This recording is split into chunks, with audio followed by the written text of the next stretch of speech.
Hello and welcome to G Fun Facts Online. For thousands of years, one name has conjured images of final battles and world-ending prophecy: Armageddon.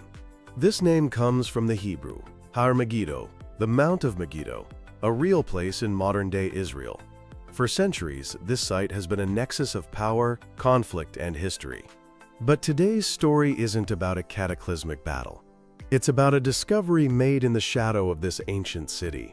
A find so personal and beautifully preserved, it cuts through the noise of history to tell us about the quiet faith of ordinary people. Archaeologists have unearthed a 300-year-old teapot, masterfully crafted in the shape of a ram. And this single object is rewriting what we thought we knew about religious life in the ancient land of Canaan. Let's first set the stage at Tel Megiddo itself. This wasn't just any city. It was a geopolitical powerhouse of the Bronze Age. Perched strategically overlooking the Jezreel Valley, it controlled the Via Maris, the quote, way of the sea, a critical ancient highway connecting Egypt with the empires of the north like Assyria and Babylonia.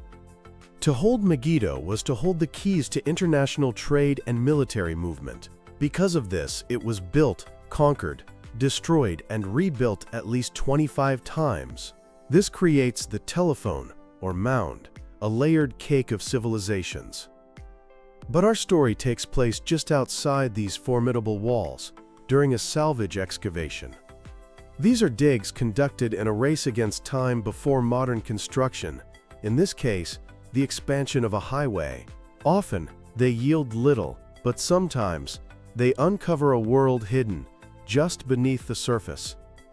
And that's exactly what happened here. The Israel Antiquities Authority team discovered a previously unknown pocket of ritual activity.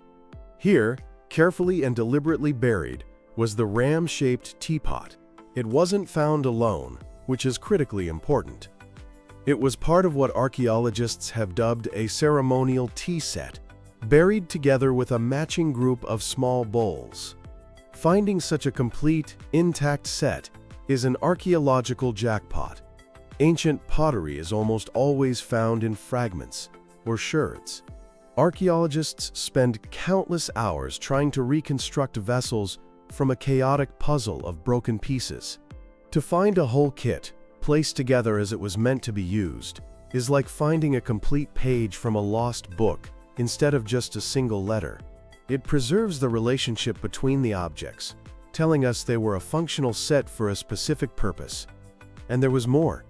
The team also unearthed a miniature ceramic model of a shrine, imported jugs from Cyprus, and other ceremonial vessels. The Cypriot jugs are a clue, telling us that whoever performed these rituals was connected to the vast trade networks of the late Bronze Age Mediterranean. All these sacred items were found clustered near a large, prominent rock outcrop. This has led archaeologists to theorize that the rock itself served as a natural, open-air altar.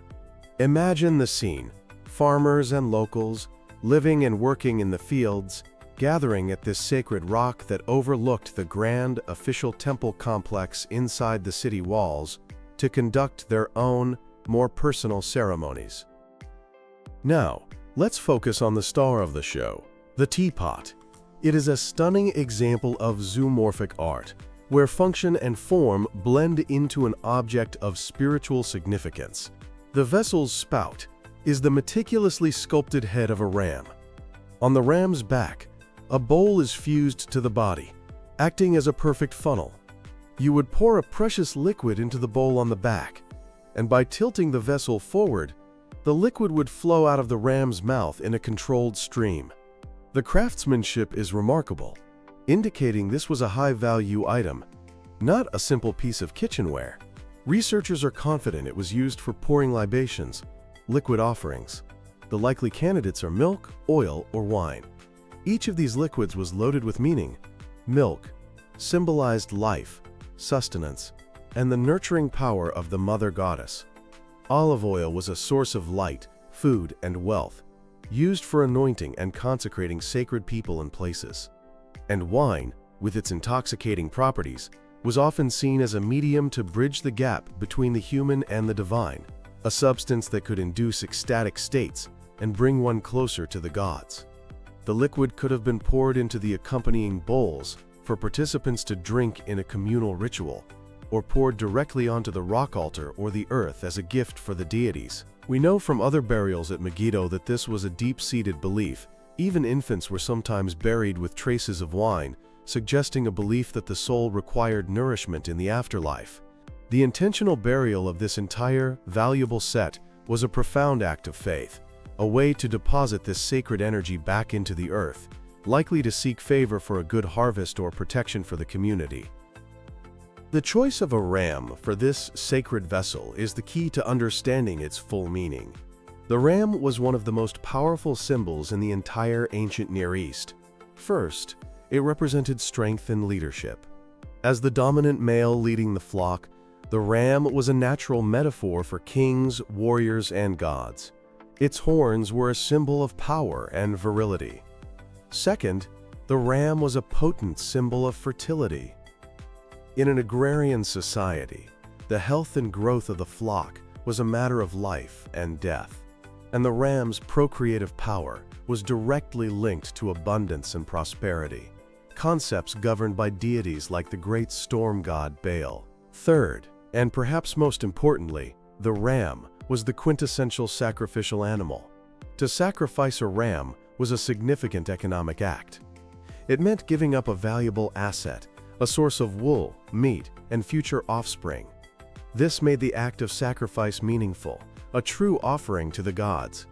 We are most familiar with this through the story of Abraham and Isaac, where a ram provided by God becomes the substitute sacrifice, but this theme was ancient and widespread long before that story was written down. There was also a powerful cross-cultural influence from Egypt. The Canaanites were in constant contact with their powerful southern neighbor. In Egypt, the ram was associated with mighty creator gods. The god Khnum, who was said to have fashioned humanity from clay on a potter's wheel, was depicted with a ram's head. It's a fascinating parallel, a ram-headed god creating with clay, and here we have a clay vessel shaped like a ram used in a sacred ritual. The ram was also linked to Amun-Ra, the king of the gods in the Egyptian pantheon. By shaping their ritual teapot like a ram, the Canaanites were tapping into this rich, shared symbolic language, infusing their local ritual with concepts of creation, divine authority, fertility, and the ultimate act of sacrifice.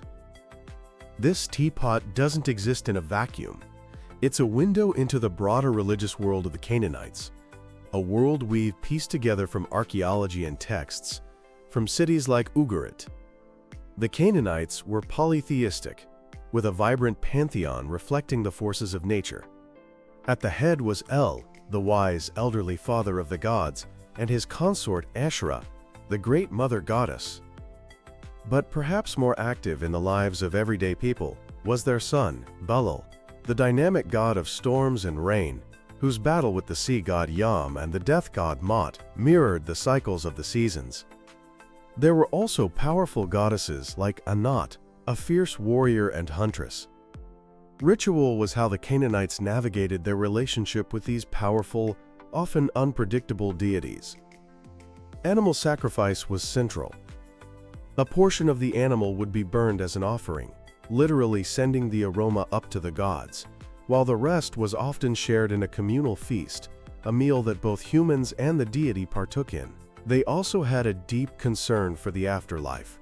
The Canaanite underworld was seen as a gloomy, dusty place called the Land of Mot.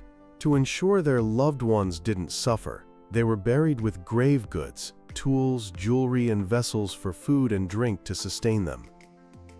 And crucially, worship wasn't limited to the monumental temples run by an established priesthood. The common people also worshipped at local shrines, in sacred groves, and at high places, sacred open-air sites often on hilltops, chosen for their natural prominence and proximity to the heavens. The discovery of the ram teapot and its associated kit near Megiddo is the most compelling physical evidence we have for this kind of worship. This brings us to the most significant conclusion from this discovery: the confirmation of a widespread folk cult that flourished alongside the official state religion. Imagine the grand temple inside Megiddo. It would have been an imposing structure, run by a hierarchy of priests, its rituals likely tied to the king and the state. Access may have been restricted. But this find shows us another side of Canaanite faith. It shows us the religion of the common person. It was personal, communal, and intimately tied to the land they worked. These weren't state-sponsored ceremonies. This was a do-it-yourself religion, where a community could gather at a place they deemed sacred and perform rituals that were meaningful to them, using objects that were rich with a symbolism everyone understood. It completely shatters the monolithic, often negative stereotype of Canaanite religion we get from some historical texts. It humanizes them, revealing a people with a personal and deeply felt piety. So this 300-year-old ram-shaped teapot is far more than just a beautiful artifact. It's a complete story in a single object. It tells a story of international trade, with links to Cyprus. It tells a story of art and technology in its masterful ceramic construction. It tells a story of complex religious belief, centered on libation rituals and the potent symbolism of the ram. And most importantly, it tells a story of social structure, revealing a vibrant folk religion that gave ordinary people a direct and personal connection to the divine. It is a powerful reminder that history is not just made in the palaces of kings and the battlefields of armies. It is also made in the quiet moments of faith, in a farmer's prayer for rain, shared with neighbors around a sacred rock, pouring an offering to the gods from a teapot shaped like a ram. Thank you for joining us on Fun Facts Online.